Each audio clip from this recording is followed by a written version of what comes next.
in on things with some Tears for Fears. It's hard to feel bad when you listen to the song. There's like 9 songs in the world that I never get sick of, and this is one of them, Lucas. Thank you for this. Everybody wants to rule the NFL. I wonder who wants to rule the Titans' offensive play calling next year. Let's get on that and more. Teresa Walker joins us now from the Associated Press, the Hall of Famer. I know Teresa did something that she normally does in good times and in bad. I saw this picture of a giant pot of chili on your social media timeline, and you always seem to be able to post just the right thing, Teresa, and find the right thing to go to for comfort food. I was jealous.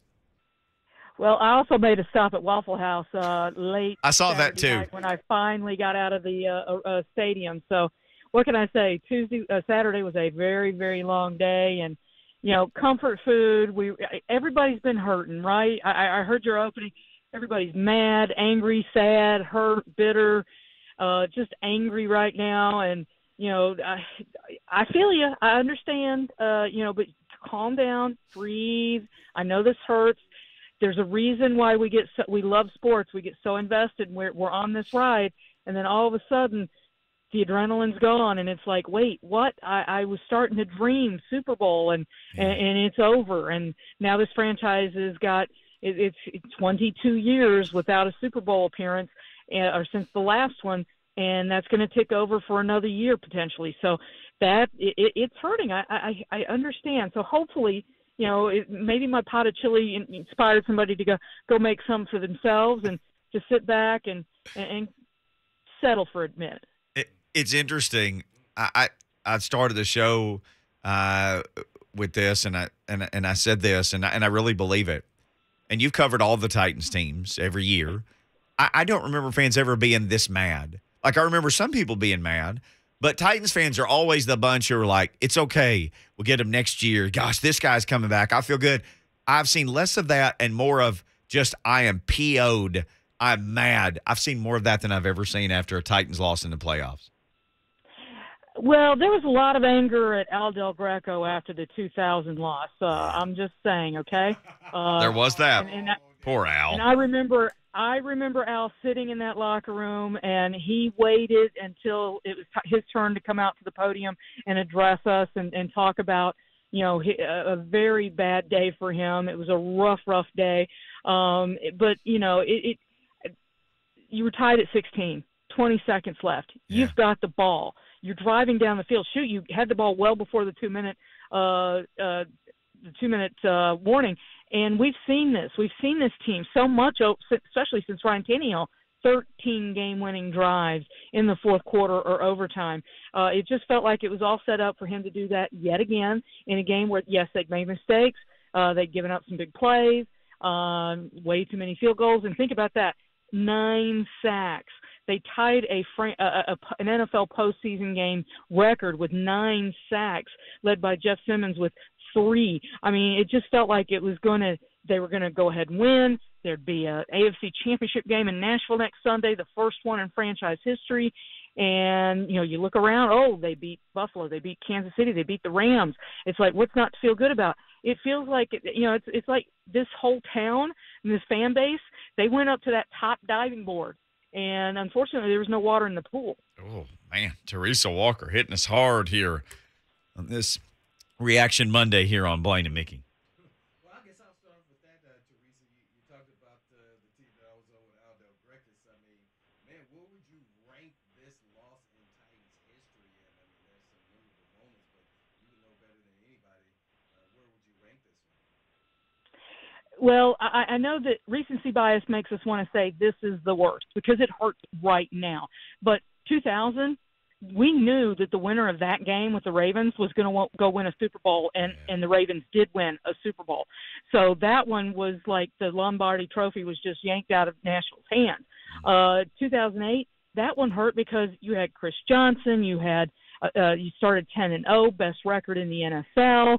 And then here come the Ravens again. And I know that fans can imagine the pile where the Ravens were trying to, were yanking on Chris Johnson's leg like it was a chicken bone, trying to break it, the delay of game. But turnovers were the problem in that game as well. And, that's the thing. You can look back and, yet another number one seed. It hurts. But I'll say this: I think it hurt last year as well. Not a number one seed, but had the only difference is not the number one seed, but it was a home playoff game, and the stadium wasn't packed because of the COVID limitations. But that was a team that you're thinking, we got Derrick Henry. He just ran for 2,000 yards. He seemed unstoppable. And we all remembered his playoff run a year before that. And, so, we're all going to say this hurts the most because it's the one we're feeling now. But those were very, very painful. I don't think you can say it's 1, 2, and 3. It just all hurts. And, the opportunity feels very similar to 2000 and 2008 for sure. Well, I have to get your thoughts, Teresa, one with Teresa Walker, AP Hall of Fame pro football writer, and that is on what you thought on Derrick Henry actually compared to Foreman in this game.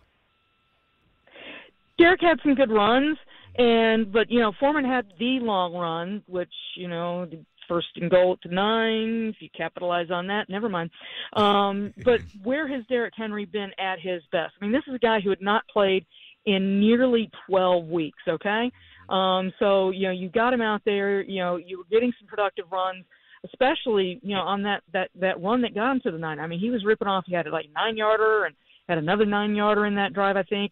But Foreman did seem to be maybe the hotter foot maybe in this situation, but, because he's been playing for the last few weeks. So, it's really, as much as Derrick Henry has done, and he's just been fun and amazing to watch since he's moved into the starting lineup, dazzling us with long runs, stiff arms, records, putting himself into that NFL record book. But, maybe the Titans and fans were asking a bit much of him to come in and carry this team to the AFC Championship again, considering what had happened. So, but you know what? They actually outgained the Cincinnati Bengals on Saturday.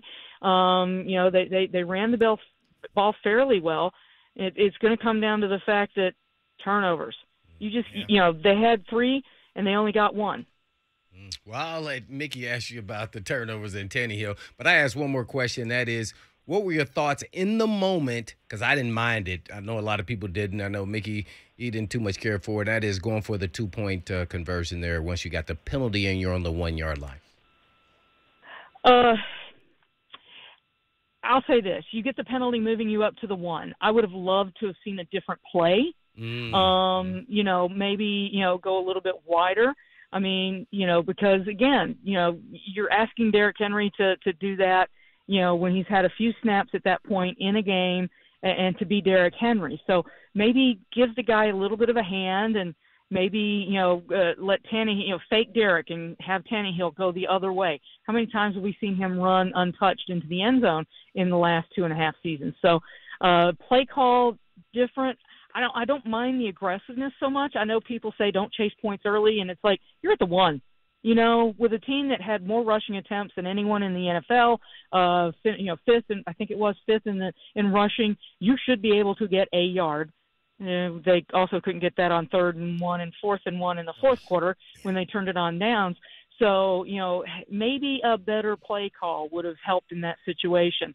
I know it's easy to look back and say coulda, woulda, shoulda, but because, 1 point, they're up 17-16 and just run out the clock there at the end and you've got to win. But different play call. I mean, we've seen Mike Vrabel be aggressive, and that should be no surprise.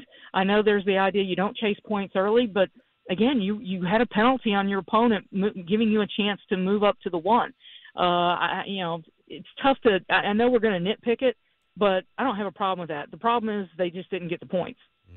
We're on with AP Hall of Fame pro football writer Teresa Walker. T, what did you think? And you referenced them. So this is the most run-first bunch in the NFL. They run it, like you said, more than anybody. They couldn't get a yard on a 2-point conversion. Then they had 2 more chances in the fourth quarter, tied at 16 in Cincinnati territory. They needed 1 yard and couldn't get it in 2 plays. What did you think of those 2 play calls? Would have liked to have seen something different. I mean, I know that what Mike Vrabel said, that they have gotten those in the past. Sure, it's the playoffs. And, how much did we see this season that running to the left behind Saffold and Luan seem to be a little bit more productive than going off to the right side. That's where I would have liked to just, maybe call that to the left, maybe do a quarterback sneak on 3rd and 1, and then you still always got that in your pocket after that. So, different play call, and I think that would have had a better chance of success. With that being said, people are kind of pointing at what Mike Vrabel said today when asked about Todd Downing, and he said he's got a good relationship with everybody, and he said a bunch of nice things about him.